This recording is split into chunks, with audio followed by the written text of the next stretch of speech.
Америкага келгениңе канча жыл болду? 8,5. 8,5. Кандай жолдор менен келдиң? Виза менен келгенбиз. Кандай кыйынчылыктар болду? Böyle oldu.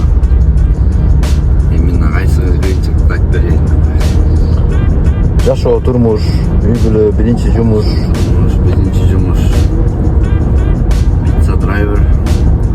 Pizza доставщик. Şöyle yol işledik. Andan keyin taksovat işledik. Andan keyin trakka çıktık.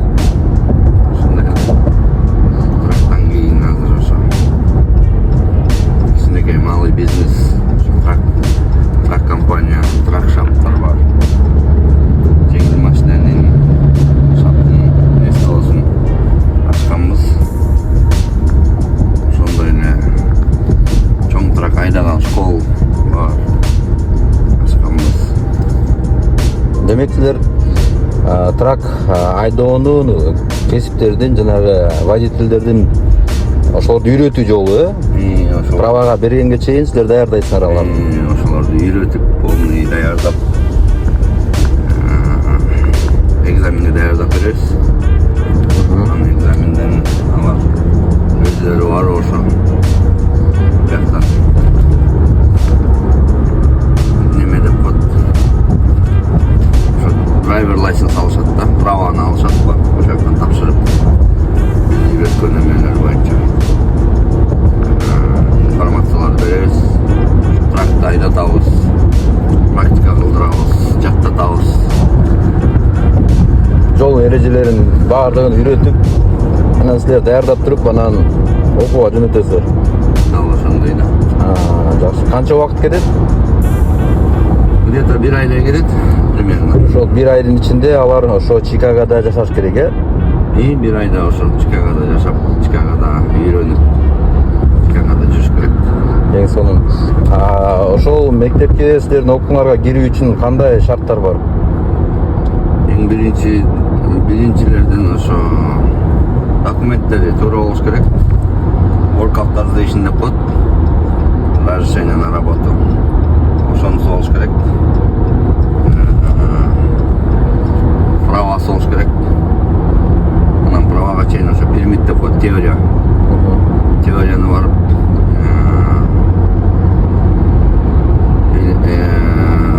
штаттын, кайсы штаттан болбосун ошол штаттын теориясын барып тапшырып келиш керек. Ошондой.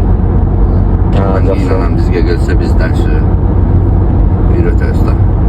Силер үйрөткөндөн кийин силерде окуган балдар эмне алып чыгышат ошондо?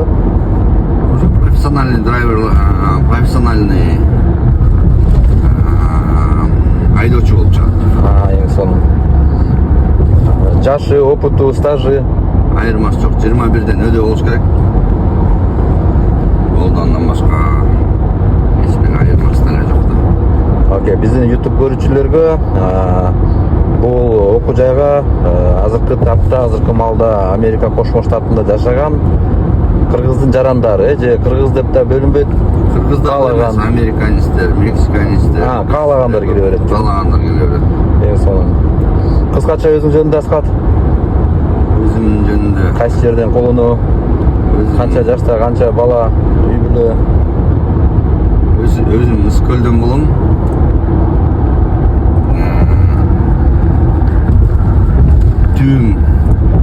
Түптөн деп коет. Так Чолпон атада чоңойгом. Эки баланын атасымын. Эң жакшы. Азыркы тапта Кыргызстанда жүргөн жаштарга кандай кеңеш берет элең? Кеңеш окуш керек. Англис тилин үйрөнүү, э? Англис тилин үйрөнүү. Негизи эле окуу.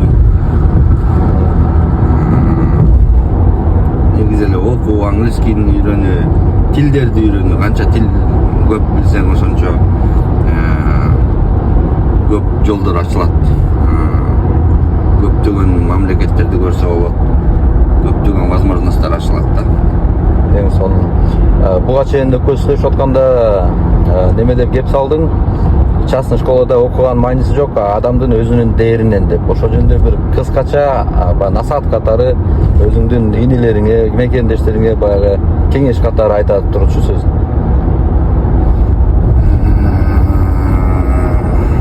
Алга эми частный школага мен негизи эле мындай каршы эмесмин.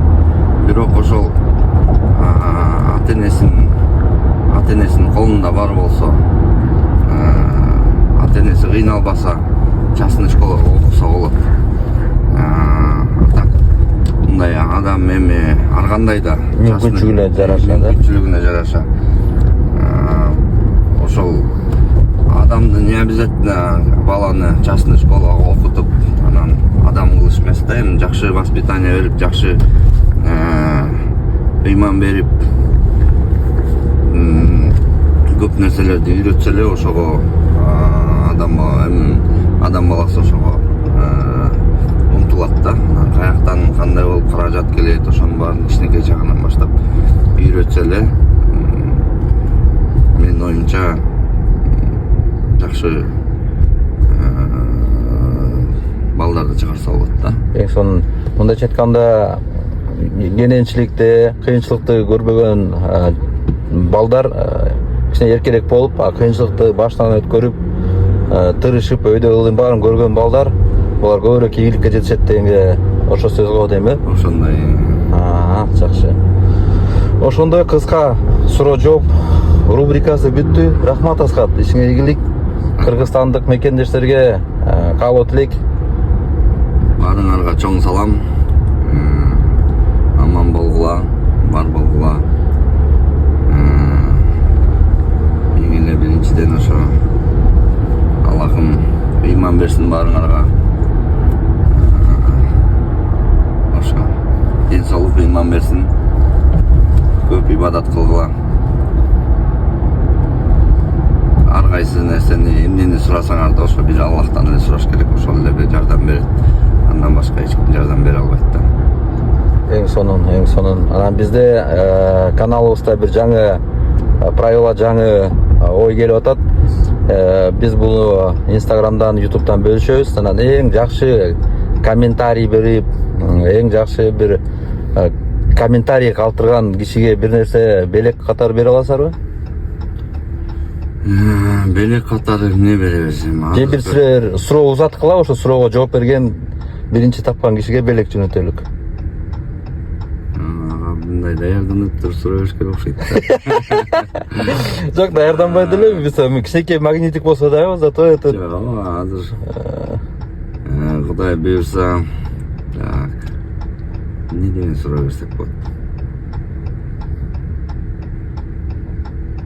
2/2 канча деп койду. 2/2 канча? Эмне деген суроо берсек болот? Так. Суроо.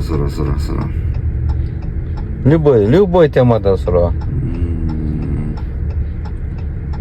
Өзөкөл Кыргызстан, мекенчилик же ата-эне бир тууган.